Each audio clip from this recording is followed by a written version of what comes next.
Merci d'être sur OM5 TV, la télévision, votre télévision des Outre-mer, la chaîne d'information de l'Outre-mer qui vous propose tous les jours des rendez-vous. Et moi, je suis ravie de vous inviter sur mon plateau, d'inviter toutes sortes de gens qui viennent des Outre-mer, ou pas du tout d'ailleurs. Vous l'avez déjà vu, on parle de tout dans cette émission. Et aujourd'hui, eh bien, mon invité s'appelle Raphaël Kaikilekofe.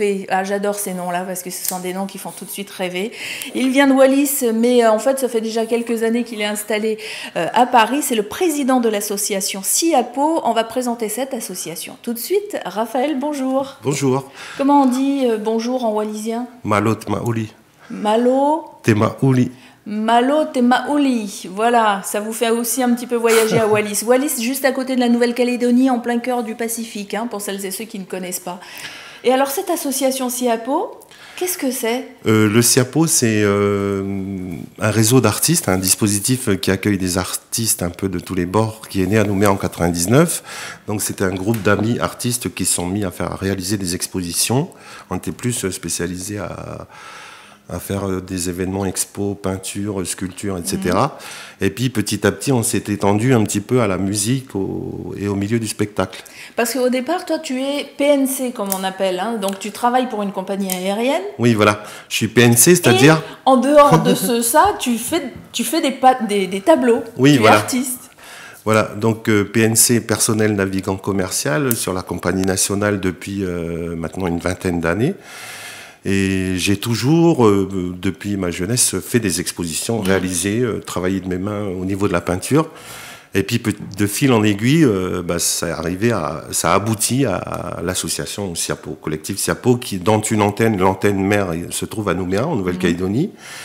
Et moi, j'ai décidé, avec la chanteuse Ticia en 2006, d'établir une antenne ici à Paris pour...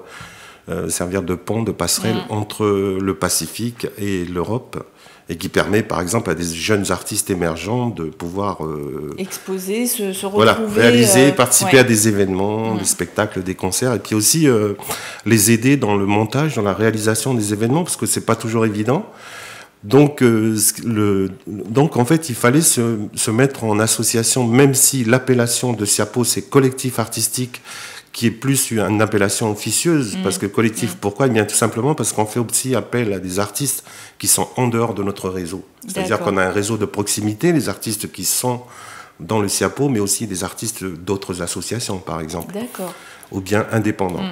Et alors, c'est une mission que tu t'es donnée et que tu n'avais pas prévu d'être président de cette association. Ah oui, c'est quelque chose qui est arrivé comme ça, qui s'est construit, qui s'est inventé comme ça devant moi. Puis je me suis dit, tiens... Et puis ce fait, je pense qu'on est tous portés par quelque chose ici sur Terre, au cours de notre vie, de notre existence, de se dire d'être utile à quelque chose. Donc si on peut être utile à quelque chose quelque part, pourquoi pas se lancer dans cette aventure. C'est pour ça que SIAPO est un peu une histoire, une aventure de la Nouvelle-Calédonie, du Pacifique Sud, de l'Océanie à l'Europe.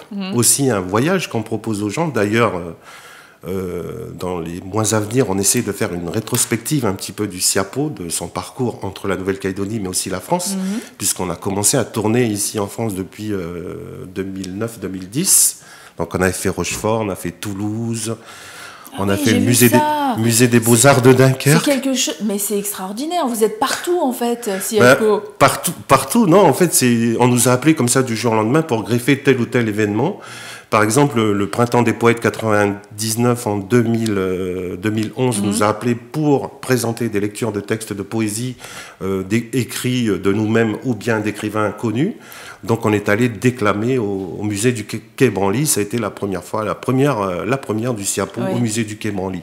Alors c'est comme ça que vous êtes aussi victime de votre succès, c'est-à-dire qu'aujourd'hui que vous êtes connu dans la capitale, voire même en dehors de la capitale, on vous sollicite pour trouver des artistes sur un thème particulier ou un autre? Oui, voilà. Donc, en fait, parce qu'il y a déjà un travail de repérage qui se fait au départ, c'est-à-dire que moi-même, au centre de cette cellule, parce que je travaille avec une cellule qui est assez restreinte, on essaie de chercher des profils d'artistes qui correspondent, par exemple, à différents événements.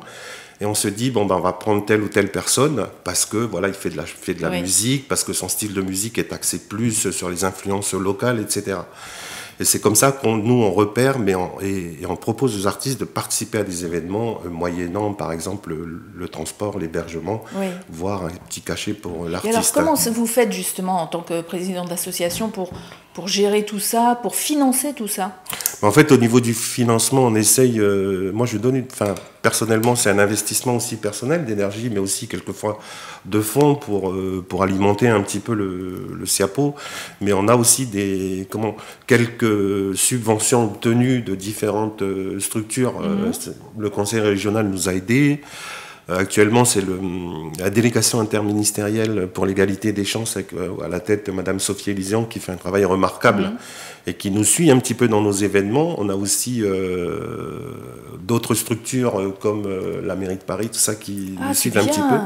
C'est vraiment bien de se sentir soutenu quand on est une association. Hein. Oui, mais après, oui, au début c'est difficile, mais après quand le travail se réalise et puis qu'on donne aussi quelque chose de qualité, où les gens sont vraiment, ça leur apporte quelque chose, ils décident de vous suivre, ils vous font confiance. Oui. Donc, et alors dans cette association, tu disais petite structure, donc ça veut dire le président et puis qui accompagne le président? En fait, j'ai un assistant, moi j'ai un assistant personnel avec qui vraiment il y a un échange permanent au niveau de la communication pour que nous prenions des décisions de départ. Et puis après, il y a une structure un petit peu plus étendue où nous faisons part à différents membres en réunion. Nous avons une réunion d'ailleurs vendredi des prochains projets, par exemple, qui après s'étend sur tout le SIAPO, sur la France. Parce que la particularité du SIAPO, puisqu'en fait c'est un collectif d'artistes, l'artiste en lui-même, en fait, il est quand même au cœur de ce qu'on appelle la création, l'invention. Donc on n'a pas forcément la même méthode de travail qu'une autre association. Je pense d'où le fait, par exemple, et puis dans notre association, à savoir quand même qu'une fille comme Fanny Edwin, qui est une jeune Kanak qui prépare une thèse d'art plastique à la Sorbonne à Paris, Marcelo Tangamoa, qui est un autre artiste wallisien, ce sont des gens qui sont spécialisés déjà dans le domaine du visuel. Donc nous, au niveau d'une réalisation d'un visuel, oui, par exemple, on peut montrer celui que tu as. Donc ça va vite au niveau du visuel, parce que ça fait partie, c'est leur domaine. C'est leur métier. Voilà, c'est leur métier. Donc c'est utiliser aussi les compétences des uns et des autres artistes. Voilà. Et par exemple, on a participé aussi, par exemple, l'année dernière à la francophonie à Nice, qui était un événement international. On a utilisé le travail de la chanteuse Ticia, une création originale avec différents textes, avec le textes qui ont été dits sur la scène et tout ça. Donc, oui, on utilise Mais c'est bien. C'est bien, donc Nice, décalage horaire aussi avec un journaliste radio-calédonien, Sylvain Dern, sur Nouvelle-Calédonie Première, vous faites des choses ensemble. Opéra Nui, qu'on avait reçu aussi avec notre ami Peterson Cowan, qui est le ténor tahitien, donc vous allez participer d'ailleurs à l'Opéra Nui l'année prochaine. On est actuellement en négociation avec le producteur de Opéra Nui qui va se réaliser normalement pour la session SIAPO, si vraiment elle se fait en avril au studio Raspail à Paris, qui est quand même une salle qui est pas mal. Donc voilà, c'est des gens aussi qui, dans leur domaine, excellent un petit peu, parce qu'en fait, ils insufflent aussi à cette volonté d'impulser, d'insuffler je veux dire, quelque chose de nouveau. Oui. Où on a l'impression qu'en fait, il y a une redécouverte, qu'il y a une manière de redorer un petit peu l'image de l'Océanie. Absolument, cette Océanie qui ont classé souvent dans le domaine du cliché. Dans le cliché. Oui. Donc, on en parle tout le temps de ce cliché. Quand on parle d'Océanie, automatiquement, les gens se réfèrent aux vacances, la plage, les cocotiers. Donc, les vaïnés. Les vaïnés, etc. Et là, en fait, les artistes parlent et disent véritablement ce qu'ils pensent et présentent la matière. Moi, je trouve votre travail formidable et j'invite tous les artistes de l'association SIAPO sur mon plateau quand ils passent en région parisienne, parce qu'évidemment, on l'a dit, SIAPO, c'est pas que Paris, il y en a un petit peu partout et il y a même une antenne en Nouvelle-Calédonie. Donc franchement, ils sont les bienvenus sur ce plateau. Quand ils passent, s'ils arrivent de Nouvelle-Calédonie ou d'ailleurs, qu'ils s'arrêtent chez nous pour parler de leurs œuvres. Volontiers. Alors, SIAPO, on a parlé un petit peu de tout ce que vous avez fait. Est-ce que parce que le président que tu es, qui est wallisien, est-ce que tu as plus tendance à aller chercher des Wallisiens, ou alors l'association SIAPO, c'est vraiment toute l'Océanie? Moi, je pense que le concept, il est quand même assez nouveau dans le domaine. Donc, autant wallisien que calédonien, kanak ou tahitien, c'est difficile à faire passer. Et même au niveau des artistes, je vois que c'est difficile de dire, bah, nous, l'Océanie, on va travailler ensemble. Ouais. Nous, les artistes, on va proposer ça. D'accord. Amener ça sur le terrain. Et c'est pas encore dans les mœurs, ça. Ouais. C'est-à-dire il y a encore du travail à faire à ce niveau. Il y a encore du travail. C'est vrai que les artistes, quand ils sont dans le mouvement, ils le font bien. C'est-à-dire qu'en fait, un artiste, c'est quoi? C'est aussi être sans préjugés, sans rien, sans politique, ils font ce qu'ils aiment, ils font ce qu'ils veulent. Voilà. Et c'est la raison pour laquelle travailler avec des artistes, en même temps, c'est quelque chose de très enrichissant, mais c'est aussi un travail qui peut avoir de la valeur et qui va percuter, évidemment. Donc, pour terminer, on peut dire aux artistes qui ne connaissent pas encore l'association SIAPO de se rapprocher de l'association? Oui, de toute manière, l'association, elle reste ouverte. Notre site, c'est le siapo.fr. Donc, tous les artistes, tous les gens qui passionnés d'Océanie, originaires des îles du Pacifique, et puis qui sont en France, qui veulent participer, collaborer avec le SIAPO, nous sommes ouverts. Vous pouvez nous appeler. Et ben voilà. Et nous, on vous donnera le numéro de téléphone au besoin. Donc, n'hésitez pas à nous contacter pour avoir les coordonnées de l'association SIAPO. Merci, Raphaël. Merci beaucoup, Anaïk. Et merci en wallisien, on dit comment? Malopé si ofa. Malopé si ofa. Je l'ai bien dit? Oui, très bien. Avec la glottale, c'est bien. Merci.